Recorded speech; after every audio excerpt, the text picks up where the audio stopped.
bietjie aan met laasweek se gedagtes. Soos ek sê, dit sal hopelik later hierdie week gelaai word en dan vandag se preek ook. Die van die wat weer daarna wil gaan luister. Laasweek het ek gepraat oor die lysies. As ons die geloof benader met hierdie lysie van, dis maklik, is net 10 gebooie, maggie. En toe het ons daaroor gepraat, maar daar's nie net 'n negatiewe lys nie, eintlik veronderstel dit die positiewe lys van ons moet. En daai lys is baie langer as net 9 puntjies of 10 puntjies op 'n lysie van moet net nie dat doen nie, moet net nie dit doen nie. Maar jy moet en jy veronderstel hom. En ons het verder gesels dat dan gaan die Here verder om te sê nee, dit gaan juis rondom die 10de gebod. Dit gaan oor jy moet die Here jou God lief hê met jou hele hart, siel, verstand, al jou krag. En dan raak dit 'n binnekant ding van dit gaan oor wat in my hart aan die gang is. Dit gaan oor my motivering, dit gaan oor my kern van my wese en wat daaruit gaan, my beweegrede vir die lewe. So dan raak dit 'n hartsaak, so dit los 'n mens saam met die ding van jy mag selfs nie net dink oor hierdie sondes wat jy nie mag doen nie, dan is dit ook sonde. As mens by daardie punt kom, dan besef jy, maar wie kan dit maak? Wie kan hierdie goed volmaak doen? Niemand. Ons het 'n verlosser nodig. Goed, en ek wil vandag 'n bietjie aangaan, want nie almal benader die geloof vanuit hierdie plek nie. Ek het nie. Ek het ander beweegredes gehad, dink ek, in my lewe as 'n lysie van goed wat moet reg en verkeerd gedoen word. Ek is nie so aan mekaar gesit nie. So ons gaan 'n bietjie daaroor gesels vanmôre en ek gaan hopelik nie vir julle te lank besig hou nie. Kom ons buig die hoofde, dan bid ons saam. Ons hemelse Vader, Here, baie dankie vir die voorreg dat ons vanmôre hier kan saam wees. Here, dankie vir u liefde, vir u genade. Dankie vir u trou in ons lewens. Al is ons baie maal nie op die bladsy nie. Al is ons baie maal sukkelend, struikelend in ons geloof. Here, ek bid dat u vir ons ook die genade gee om deur u oë te begin om na onsself te kyk.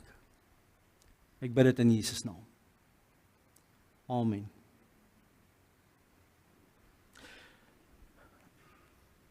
Vriende, waaroor gaan dit? Daar's 'n klompie boustene en nou moet jy verskoon want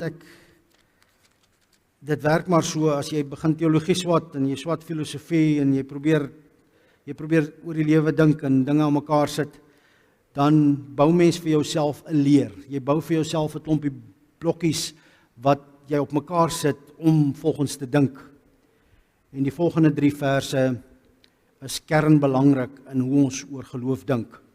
Veral in die Nuwe Testament, veral rondom 'n klompie vrae in die geloof. Ek en my vrou het 'n gesprek gehad vroeër die week oor 'n klompie goed en hierdie is ook die beweegrede daar agter. Maar kom ek lees vir ons. Dis in die konteks van Jesus wat met die Samaritaanse vrou praat. Dis maar die tweede verhaal wat Johannes in sy evangelie uitlig. Hy praat oor Jesus by Johannes die Doper, maar voor dit oor Jesus en Nikodemus. Hy begin met die bruilof in Kanaan hier in Johannes evangelie. En dis interessant want Johannes wil goed uitlig. Johannes skryf sy evangelie baie later en hy kom sê ouens, hier's goed wat die kerk besig is om te mis. En hy kom lig dit uit. En dan die bruilof in Kanaan, Jesus en Nikodemus. Nikodemus wat nie geheim na Jesus toe kom. En dan die Samaritaanse vrou. En terwyl hy met haar praat, sê hy die volgende, en dis vir ons en vir die geloof en praat oor hierdie sake, kernbelangrik. Vanaf vers 23, Johannes 4. Maar daar kom 'n tyd, en dit is nou, wanneer die ware aanbidders die Vader deur die Gees en in waarheid sal aanbid. Want die Vader wil juis hê dat die mense wat hom aanbid dit so moet doen. God is Gees. En die wat hom aanbid, moet hom deur die Gees en in waarheid aanbid. Kan ek myself sommer gou in die rede val? Wat is die toets of iemand werklik 'n gelowige is? Is dit omdat hy kerk toe gaan? My en my vrou se gesprek, is dit omdat hy gedoop is? Is dit selfs omdat iemand iewers sy hart vir die Here gegee het? Omdat iemand daar die eerste datumpie het? Ek het 'n tyd terug weer begin lees aan 'n ding en toe sê hierdie ou, hoekom is dit so dat ons vashak by 'n datum? Terwyl daardie datum eintlik net die eerste dag was. Ek bedoel, as al wat jy oor jou lewe vir mense vertel, jou geboortedatum is. As mense na jou toe kom en hulle sê vir jou, hallo, wie is jy? En in my geval, 1 Oktober 1973. Wat is dit? Dis toe ek gebore is. Dis wat ons as Christene doen. Is jy 'n Christen? Ja, dan ryg jy jou die datum daar uit. 1953, daar was 'n Pinksterreeks gewees en eintlik moet ons vir die ou vra, okay, dit was jou geboortedag as Christen. Wat verder? Die feit dat jy 'n datum het, dat jy 'n dag besef het, die lyste werk nie meer vir my nie, dat jy op 'n dag besef het, ja, ek het 'n verlosser nodig, en dat jy op daardie dag vir die Here gaan sê, Here, vergewe my sondes, ek wil 'n Christen wees. Dit was net die eerste dag. Wat het daarna gebeur? En Jesus is besig om iets hiervan te verduidelik. En iets hiervan help 'n mens, want net 'n dag en 'n datum. Ek het al mense na die Here toe gelei, en daar het niks van gekom nie. Bedoel net daardie oud saam met my gesit, hy het saam met my gebid, ons het sy sondes voor die Here bely, hy was in trane, nou gaan die lewe anders wees. Ek het hom by my reunie gesien, 30 jaar later, en ek vra vir myself, het iets verander? Ek het nie die reg om te sê, nee, hy is nie daar of wat ook al nie, want solank iemand asemhaal, is die Here met hom besig en die woord sê vir ons, daarom sal elke mens een keer lewe, sterf en daarna die oordeel in die judgment, will face judgment, sê die Engelse vertaling, sal dan voor die regterstoel van God verskyn. Dit skiet sommer die hele ding van reïnkarnasie in die voet. Daar's 'n vers in die Bybel wat sê, almal van ons leef een keer, ons sterf een keer, en dan staan ons voor die regterstoel van God daarna. Vriende, daar moet 'n verbintenis met die Heilige Gees wees. En nou bedoel ek nie, laat doop jou in die Gees en doen al hierdie goed nie. As mense wil wegrokkel, is dit baie maklik. Daar word altyd vir hulle gesê, die teologie wat julle het is verkeerd. Die tweede ding word gesê is, nou moet julle verstaan, hierdie nuwe teologie is soveel beter en soveel, en dan die derde ding is, so jy het nie regtig, en daarom moet jy nou groot gedoop word, en as jy klaar groot gedoop is, dan moet jy die Gees ontvang, want dit gaan eintlik oor die uitstorting van die Heilige Gees op jou. Dis wat die charismatiese kerke leer. Vriende, terwyl die Bybel baie duidelik sê dat die Gees van God is uitgestort, baie jare gelede, 10 dae na Jesus se hemelvaart. En die Gees van God, sê ons belydenisskrifte vir ons, baie duidelik, werk in ons lewenslank. God kom werk in ons, maar waar ek op daardie punt kom om vir die Here te sê, Here, ek besef ek het U nodig, ek besef ek moet my lewe voor U neerlê, sê die woord vir ons in Johannes 4 vers 3, 4 en 25, jy moet 'n verbintenis met die Gees hê. Daardie dag en datum moes nie net 'n dag en datum bly nie, dit is die Vader se wil, van nou af sal ware gelowiges God in gees en waarheid aanbid. Hoe sê daai sinnetjie dit spesifiek? Maar daar kom 'n tyd en dit is nou wanneer die ware aanbidders, of deur gees, die Vader deur die gees en in waarheid sal aanbid. Vriende, iets moet gebeur binne in jou menswees wat jou laat besef, hier het iets gebeur. hier het iets gebeur met my, dis hoe my bekering was. Ek het eintlik sit en sleg voel oor goed wat ek gesê het, wat nie waar was nie, voor mense bely, nou, maar al my pelle is nog Christene, ek gaan ook nou maar sommer sê ek is een, en op daai bus terug, koshuis toe, ek sit en sleg voel, en stil met die Here begin praat, en gesê, Here, ek het nou gelieg, ek het voor mense bely, dat ek ook nou Christen is, en dit was niks anders as bang, want ek gaan my hele vriendegroep verloor, want die hele groep het besluit, hulle wil nou ewe skielik Christene raak, en hier sit ek nou, gesnoeker. Nou is ek die enigste een wat nie so gevoel het nie. Toe het ek nou maar opgestaan en gesê, ja, okay, ja, almal, ek het ook nou maar besluit, ek dink almal wat na my geluister het geweet, hy lieg. So ek sit na die bus en ek praat met die Here. So dis glad nie ideale omstandighede nie. Absoluut nie. Dis nie iets prysingswaardigs nie, teenoorgestelde. Maar iets gebeur daar, want toe ek van daai bus afklim, toe weet ek, hier's 'n lewe in my hart. Het iets gebeur met my. Die Gees van God het nuwe lewe in my ingeblaas, en van daar af kon ek baie keer daarna vir die Here sê, vergewe my, ek gee my lewe vir U, maar dis 'n stryd. So, deur die Gees, en die volgende een kom spontaan. Hoekom? Want die Gees van God, God is Gees, en waar die Gees van God is, skyn die lig van God. En waar die lig van God skyn, kan dit nie anders as om jou in die waarheid in te bring, want die lig en die waarheid loop hand aan hand. So die toets, het iemand regtig tot bekering gekom, behoort iemand aan die Here, is seker meer dit. Leef hierdie persoon deur die Gees, en ek praat nie van loop en daar gebeur allerhande miracles om jou, en ek praat net van, daar het 'n konneksie tussen my en God gekom in my wese, God se stem fluister in my binnekant, God praat met my, God sit 'n druk op my as daar goed is wat nie reg is nie, daar's 'n lig wat op my lewe skyn van dit openbaar, dit wys die leuns uit, dit wys die onsuiverheid uit, dit wys die sonde uit. Want jy kan nie in die Gees van God inbeweeg sonder dat sy lig op die sonde en die onwaarheid val nie. So deur Gees en in waarheid. In sy brief 1 Johannes praat hy eintlik bietjie verder oor dieselfde situasie, spesifiek hierdie saak van waarheid. As hy in 1 Johannes 1 die volgende sê, en ek lees daar van vers 6 af. Ek kan maar van vers 5 af lees, die gedeelte begin daar. Dit is nou die boodskap wat ons by hom gehoor het, en aan julle verkondig, God is lig, en daar is geen duisternis in hom nie. Vriende, mense moet hierdie verse mooi verstaan.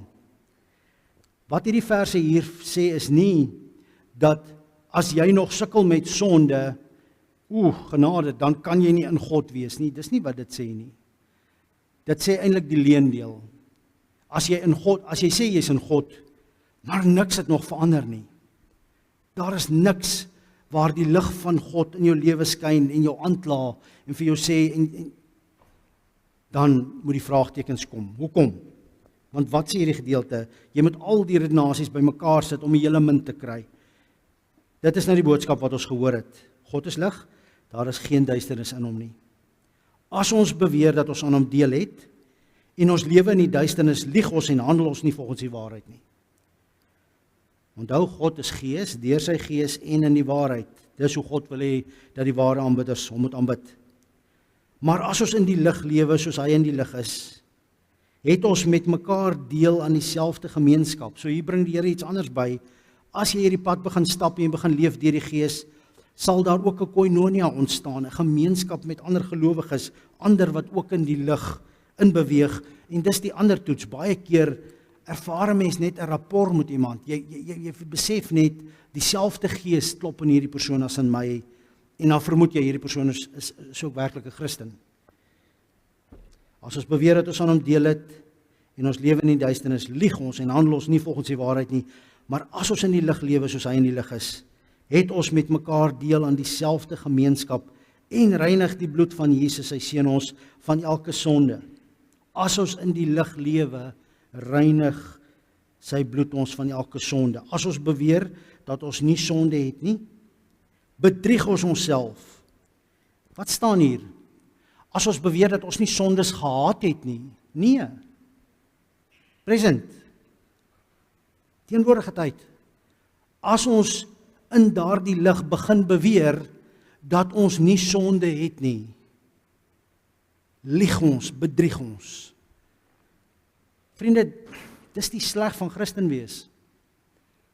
Ons kom na die God van lig toe, na die perfekte God toe. Ons kom gee ons lewens in hom oor. Ons wil hê alles moet stop. Ons bid 1000 keer, Here, gee, verlos my, gee oorwinning.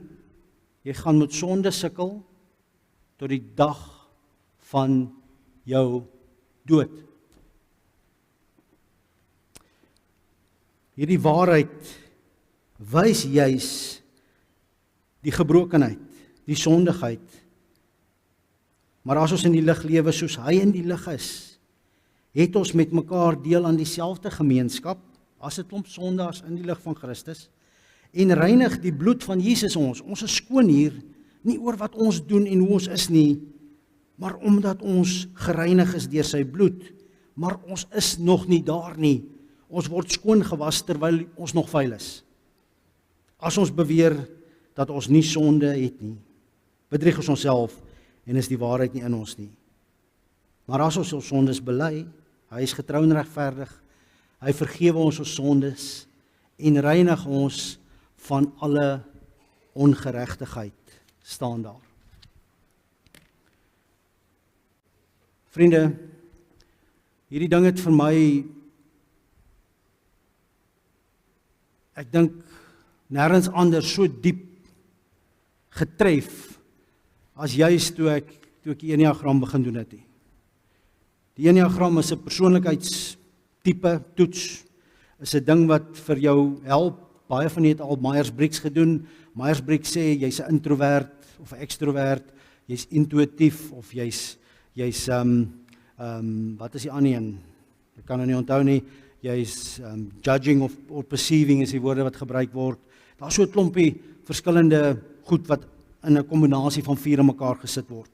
Daar's ook ander persoonlikheidstoetse. Een werk met kleure, ander werk met disk wat ons op skool gedoen het in die vorige eeu.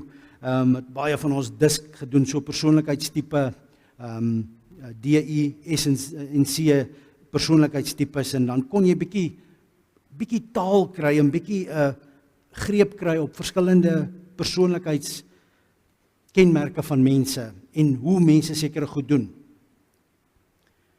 Die Enneagram is anders want dit verduidelik die groei en die agteruitgang in mense se persoonlikheid. En daar's 9 hooftipes en almal, daar's nie 'n mens wat nie een van hierdie 9 hooftipes is nie. Maar al 9 tipes het 'n basissonde. Wanneer ons in die lig van Christus ingaan, skyn die lig op ons en die lig stap saam met die waarheid en die waarheid ontbloot die sonde. Dit ontbloot die leuen, dit ontbloot die gebrokenheid en ons lees onmiddellik in ons gemoed en ons hoor in ons gedagtes en God het 'n probleem hiermee. Vriende, dit staan nie daar nie. As ek 1 Johannes 1 mooi lees en oorlees en mooi daar dink, dan begin besef dit God wil jy sê ons moet eerlik raak oor ons gebrokenheid. En toe ek hierdie persoonlikheidstoets ding bygesit het, toe tref dit my bitter diep dat vir jou hele lewe het jy een van hierdie persoonlikheidstipes. Daar's kombinasies en goed wat dit bietjie interessant maak en alles, maar basis is een van hierdie volgende 9 sondes is jou persoonlike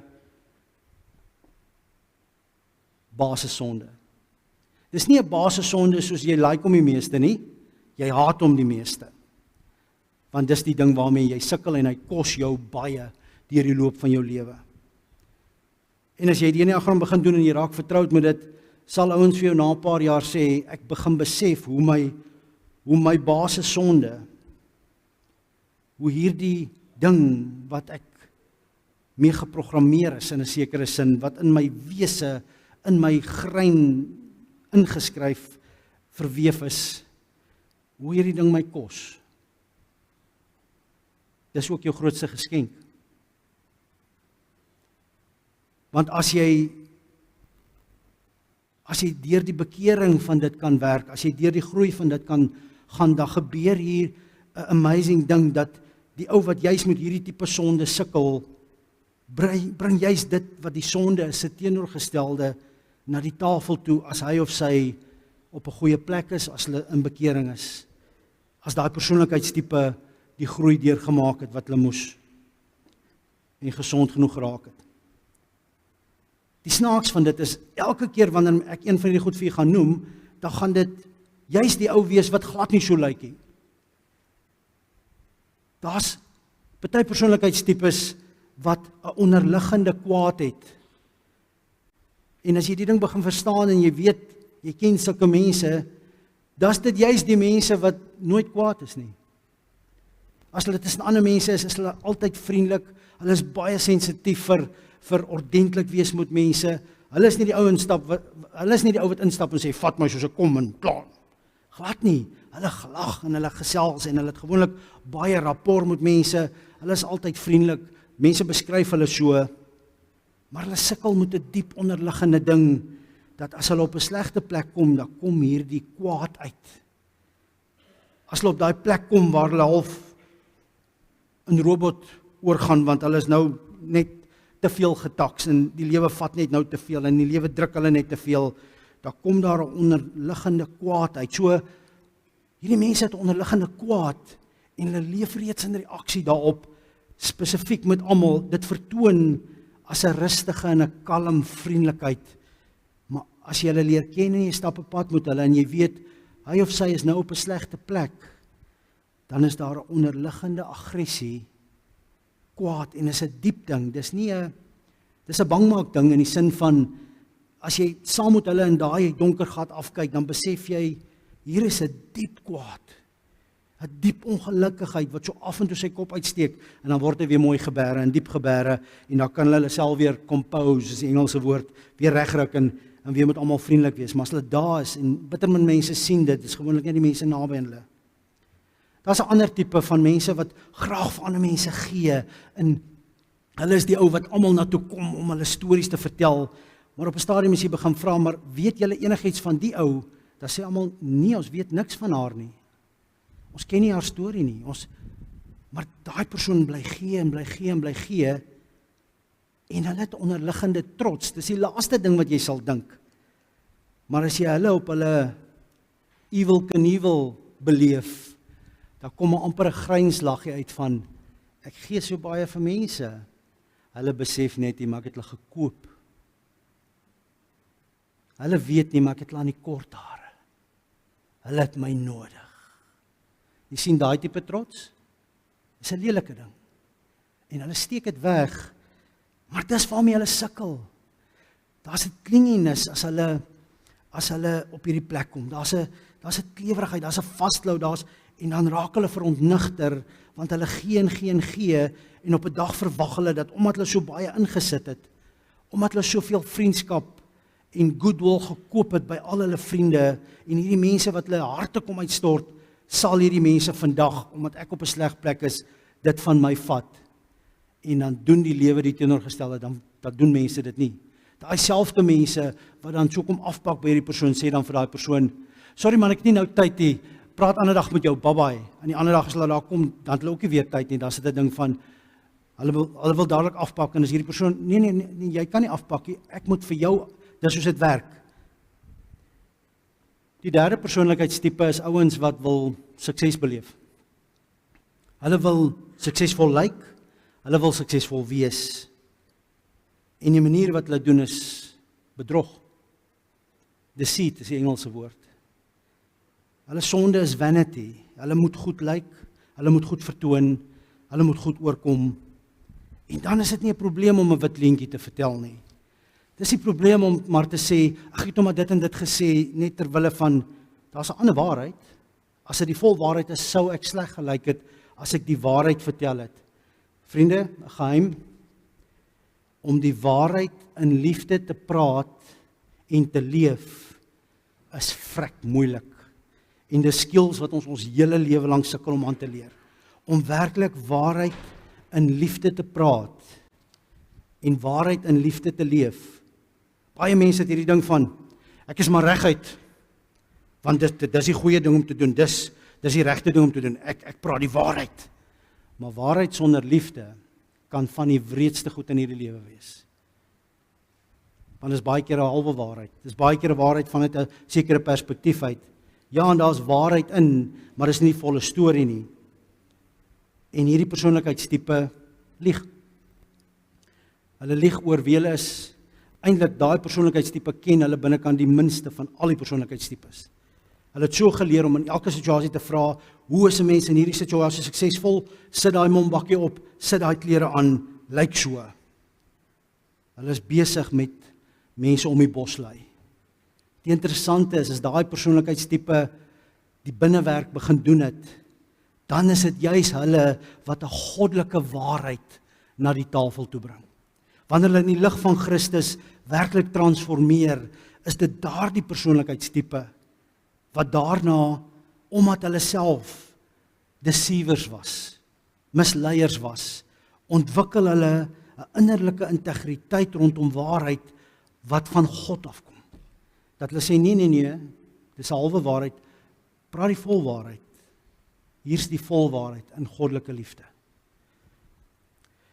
Die vierde persoonlikheidstipe is die kunstenaars onder ons, en hulle is persone wat voel dat hier's iets unieks fout binne in my, en ek is so uniek, dat my probleem nog nooit in hierdie lewe se geskiedenis ontdek is deur enigiemand nie. Niemand kan verstaan hoe uniek ek is in my binnekant is nie, en hierdie ouens voel alleen, omdat hulle so uniek is. Niemand verstaan my regtig nie. Hoekom trek kunstenaars altyd so weird aan, as jy na 'n kunstskool toe gaan, hoekom lyk almal weird? Want baie van hulle is viers, en viers se ding is nie om weird aan te trek nie, hulle het 'n baie goeie sin vir styl, maar hulle sal baie keer daai sin breek, die reëls vir styl breek, om anders te lyk. So 4 tussen mammas sal anders lyk as die ander mammas, en 'n 4 tussen dominees sal anders lyk as die ander dominees. 4's moet net altyd anders wees, en daar is 'n hoogmoed by hulle. 'n Aloofness, sê die Engelsman, want as ek so anders is en niemand kan my verstaan nie, dan is ek op 'n ander vlak. En die snaaks is, hulle innerlike sonde is jaloesie. Daar's 'n diep jaloesie wat jy nooit sal agterkom nie, want hulle is so uniek, hulle is so op hulle eie, hulle het soveel gawe baie keer om die mooi in die lewe te sien en te skilder en te teken en al die goed, en hulle bring dit na die tafel toe met hulle mens wees en hulle anders wees en al die goed. Mens sal nooit dink, juis by hulle is daar 'n innerlike afguns, 'n innerlike jaloesie oor ander en hulle lewens nie. Die ander persoonlikheidstipe het 'n gierigheid aan hom. Hulle is besig om kennis in te samel, hierdie ouens, en hulle selfs met hulle kennis so bietjie suinig. Hulle gaan dit nie sommer met enigiemand deel nie, maar hulle vat en hulle, hier binne is eintlik 'n innerlike hepsig, 'n innerlike gierigheid, en dit is baie keer baie stil mense, mense wat nie hou van uitgaan en vriende en dinge nie. Hulle hou van hulle binneruimte en hulle huis is hulle heiligdom, en hulle het hulle maniere om inligting in te samel. In die ou dae was dit 'n hele boekrak vol boeke. Deesdae is dit 'n selfoon met 10.000 verskillende websites waar hulle verskillende inligting sommer heeltyd update. Hierdie ouens sal vir jou iets oor alles kan sê. As dit iemand naby jou is, dan kom jy agter, hulle weet baie van baie af. Baie keer kry hulle so stil die bynaam, ja, hy's mos ou know it all. Want die ouens weet baie, want dis hulle manier om te oorleef. Hulle samel kennis in. So hulle samel net in, maar hulle doen dit ongelukkig met die hele lewe. Hulle is goed vir die mense om hulle in hulle huis, maar buite dit stop dit. Hulle gee nie graag nie. Hulle vat makliker. Hulle ontvang baie maklik. En daar's 'n onderlig. En as jy hulle ken of nie ken nie, as jy hulle net sien, sal jy nooit dink dis waarmee hulle sukkel nie, dat hulle eintlik met 'n innerlike suinigheid sukkel. En dit kos hulle. Die ander persoonlikheidstipe is een waar vrees die sonde is. Hoe kan vrees die sonde wees? Want hierdie ouens se ding is juis, ek is vreeslik lojaal. Hulle kom juis oor, dis weggesteek onder 'n lojaliteit, en as jy hulle leer ken, dis dis vriendelike mense, dis mense wat erge belang het op familiebande en hulle is besig om hulle wêreld veilig te maak. Hulle is besig om hulle bankbalans te laat groei. Hulle is besig om seker te maak hulle voorsien vir die moeilike dae wat kom. En hoe kan vrees nou 'n sonde wees? Want jy kan jou kinders grootmaak, wees bang vir alles, wees bang vir almal. Moenie waag nie. Vriende, in die geloofsstorie is 'n storie van iewers moet jy saam met die Here op die water loop. Iewers gaan die Here vir jou sê, kom na my toe. Die 6 gaan sê, moenie. Dis dom, is onveilig, dis onwys, moet dit nie doen nie. Wees bang vir almal, wees bang vir alles, wees bang vir sosiale sisteme, wees bang vir ander mense. So daar's spanning by hulle, as hulle moet na 'n diner of 'n ete of 'n ding toe gaan. Hulle haat dit, want dit bring spanning. Daar's spanning as familielede kom kuier by die huis. En hierdie ding kos hulle. Dit kos hulle baie. Die ander persoonlikheidstipe is die ouens wat ons gewoonlik baie van hou, want hulle lag altyd en hulle is altyd vol lewe. Hulle is die ou wat sê, ag man, moenie so suur wees nie, of weet wat, wees bietjie opgewek. Hulle wil altyd hê almal moet lewendig wees om hulle, en hulle self is amper hierdie energieballetjies wat rondop. Dis die ouens, as mense wegry van die werk af, kan jy maar sien, daar staan 'n klomp karre by hulle huis. Mense gaan drink 'n glas wyn daar by hulle ontspan. Maar hierdie ouens het 'n onderliggende ding van gulsigheid. As 1 glas whisky goed is, dan is 2 beter, maar 7 is baie beter. Ek ken van hierdie ouens, hulle koop nie 'n bottel wyn nie, hulle koop per boks wyn. Want as 'n goeie bottel wyn goed is, dan moet 'n boks beter wees. Hier's 'n onderliggende gulsigheid, maar hierdie ouens het 'n lewenslus in hulle, en die ding wat juis wys as hulle op 'n sleg plek is, as hulle vreeslik georden raak en vreeslik hard begin werk sonder speel, dan iemand wat vir hulle lief is, moet vir hulle sê, stop. Stop, jy's op 'n sleg plek. Kom ons help jou terug. Hierdie ouens is hulle is die surfers onder ons, en hulle moet dit hê. Die gevaar is, hulle voltooi baie keer nie 'n klomp goed in hulle lewe nie, want hulle verloor belang as dit op die lang agterreguitstuk kom, wat hulle moet net deurdruk om by die einde te kom, maar verloor hulle baie keer belangstelling in die ding, hulle hop na die volgende ding toe. Dit moet oor kan die bult beter wees as nou, en hierdie ons gaan ontdek, en hulle bring lewe, en hulle bring van in die lewe in, maar hulle sukkel met 'n innerlike ding, waar hulle nie genoeg kan kry nie, van alles, van adrenalien, en van alles. Hulle moet meer en meer en meer hê. Die 8ste nommer is een wat wel is, lust, dis 'n Engelse woord, maar ons dink dadelik net aan die seksuele ding. Wel is baie groter as dit. Dit kan ook rondom mag wees, dit kan rondom geld wees, besittings, dit kan rondom status wees. En wanneer hierdie mense op 'n sleg plek is, dan loop hulle oor ander, en baie keer is van hierdie mense maniere in hulle lewe aangeleer het om te kry wat hulle wil hê, dan vat hulle dit. En hierdie ouens het baie keer nie 'n probleem om mense te gebruik om te kry wat hulle wil hê nie. Maar dit kos hulle.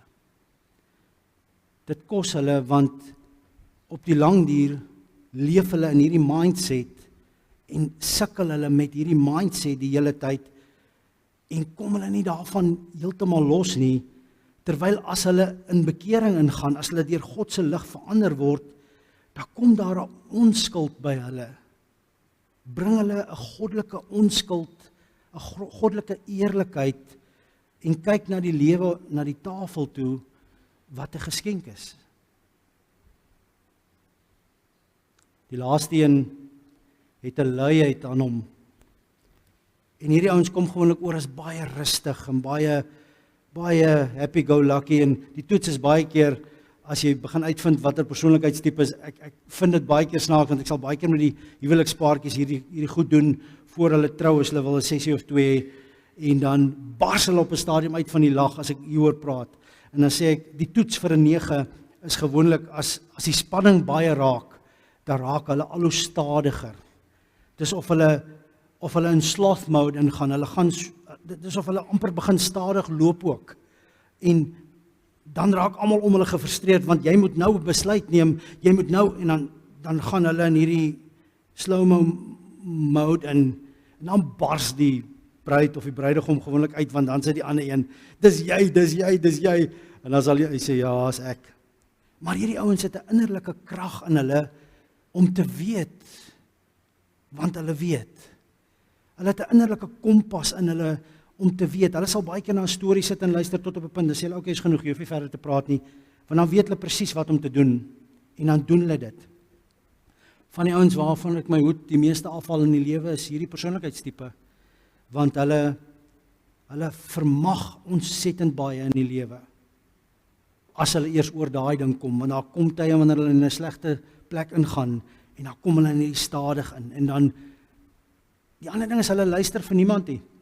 Dis een van die ander toetse, jy sal baie keer hierdie vriend of vriendin uitvang, dat terwyl jy met hulle praat, dan sit en dink hulle ander goed. Ek praat eendag met 'n meisie en ek verduidelik dit vir haar, sy sê, ja, my pelle toets my al, as hulle my storie sit en praat, en dan sê hulle later, hoorie, luister jy nog? Want ek het hier perfekte gesiggie, maar ek sit en dink ander goed. En hierdie mense raak nie ingetrek in ander se redenasies nie, want dit vat energie. As jy by my kom en jy pak af en jy oortuig my dat dit is hoe dinge nou is, dan moet ek energie vat om soontoe te beweeg, en dan kom die volgende en hy oortuig my dat is teenoorgestelde, en dit vat energie om, en hierdie ouens het 'n innerlike luiheid. Daar binne is hulle geskenk ook, maar hulle word nie. Jimmy Carter in Amerika was so ou, wat deur Amerika se regering tot die dag van sy dood gebruik is, om na ander lande toe te gaan en te bemiddel, en te luister na hulle, want hy word nie ingetrek nie, hy het sy eie kompas, sy innerlike ding. Vriende, as ons in die lig van Christus inkom deur sy gees, dan gebeur daar iets. Die waarheid van Christus skyn in ons lewens. En dis nodig dat ons dan in daardie lig ontdek, wie is hierdie God wat ons aanbid? Wie is Christus? Wie is die Vader werklik? Maar daardie lig skyn nie net op God nie, dit skyn op ons ook. En ons het nodig om te begin vra, wie is ek? Wie is ek werklik? En dan kom maar een ding by. En dis die ding wat daar in die tuin van Eden gebeur het, sommer op bladsy 3, of op hoofstuk 3 van die Bybel, toe die slang na die vrou toe gekom het en vir haar gesê het, man, dis nie waar wat die Here sê nie, gooi sy regering omver, raak self God, want dis wat Eva gedoen het, en Adam was by haar, sy het vir Adam by haar gegee, hy hoor alles, hy was saam, net so skuldig, maar die keuse wat hulle maak, hoekom moet ons God oor ons hê, hoekom moet ons voor God buig, dis die oorsonde, die mens wat besluit, hierdie slang het vir my gesê, as ek hierdie vrug eet, dan weet ek self. Dan het ek nie vir God nodig om vir my te sê nie, dan is ek God. Dit was die oorsonde. En dis nog steeds ons sonde. En as jy dit bybring, vriende, by 'n basis sonde wat in jou lewe of havoc maak, of jy's besig om in 'n bekeerfase deur die lig van Christus 'n nuwe wese te word, wat juis as gevolg van hierdie prys wat jy betaal, 'n nuwe vrug na die tafel toe bring, is daar ook hierdie oorsonde in jou, wat sê, ek gaan nie onder God buig nie. Hoekom? En dan sê Pieter Scazzero, ja, ons moet weet wie God is, ons moet leer in God se lig wie ons self is, en dan moet ons eerlik genoeg raak in hierdie verhouding om te begin besef, wie is eintlik God? Wie is klaas en wie is baas? Want dis die waarheid van ons godsdiens. Hierdie ding klim in ons godsdiens in, en ons dink ons is vreeslik besig om God te aanbid, maar ons is vreeslik besig om God te maak om ons te aanbid. Dis die waarheid. Dis die vals godsdiens wat in ons wese baie keer inklim. Ons dink, ons gaan kerk toe en ons doen dit en ons doen dit, ons is reg. Maar as die lig van God diep genoeg begin skyn, dan besef ons, o genade. Eintlik was ek heeltyd besig om God te maak, om my te dien. Ek weet nie wat dit is om voor God te buig nie. Of elke kort dan ruk ek my kop uit en dan sê ek, genoeg hiervan. Ek leef nog. Hoekom moet ek voor U buig? Vriende, as ek so oor die goed praat, dan besef ek, dis soveel meer ingewikkeld as wat ons dit wil maak. Maar dank die Here vir dit wat in daardie verse staan, want die verlossing word ook in die verhaal vertel. Maar as ons in die lig van Christus bly, reinig sy bloed ons van ons sondes. As ons in die lig van Christus bly, vergewe hy ons sondes wanneer ons dit voor hom bely. Reinig Christus ons, is ons deel van 'n groep mense wat vergewe is, wat hier staan sonder skuld, nie oor wat hulle doen nie, hulle het elkeen 'n basissonde, weet dit maar. Gaan hulle jou teleurstel? Verseker ja. Hoekom? Want daar's nie een wat daar sit, of een wat deel is van daai gemeente, wat nie met 'n basissonde sukkel nie. En as jy lank genoeg saam met hulle pad stap, gaan daai basissonde jou byt. Dis 'n feit. Weet dit van vooraf. Hê genade daarop. Kom na die tafel toe met, ouens, ek is 'n sondaar, ek meld aan vir diens, weet ek gaan julle skade doen langs die pad, ek is jammer, maar kom ons motiveer mekaar om in die lig van Christus te bly, sodat hy ons op hierdie pad kan vernuwe. En ek weet, dit gaan ons geneigtheid wees om elke kolkort uit te klim. Kom ons bid vir mekaar en kom ons gee so af en toe 'n hand en trek 'n broer of 'n suster net terug en sê, as jy nie lus om weer skouer in die wiel te sit hier in die oorgawe deel nie. Amen. Daar is ons by 10:00. Ek het gedog ek maak dit vinnig vandag. Jammer. Vriende, kom ons buig hoofde. Here Jesus, dankie vir u lig. Dankie vir u liefde saam met waarheid. Dat u tipe waarheid nie kom en veroordeel en wegjaag nie. Dat u waarheid kom wys wat werklik is en kom vergewe. Dat u ons kom aanvaar met ons sondigheid. Dat u 'n pad met ons kom stap met ons sondigheid. Dat u juis wil hê ons moet na u toe draai in ons sondigheid. Lei ons op hierdie pad, Here, ons bid dit in u naam. Laat u lig skyn. Geef vir ons die genade om in daardie lig te bly. Werk deur die Gees, deur ons. Ons bid dit in Jesus naam. Amen. Vriende, ons het so 'n bietjie hulp nodig met die kollekte.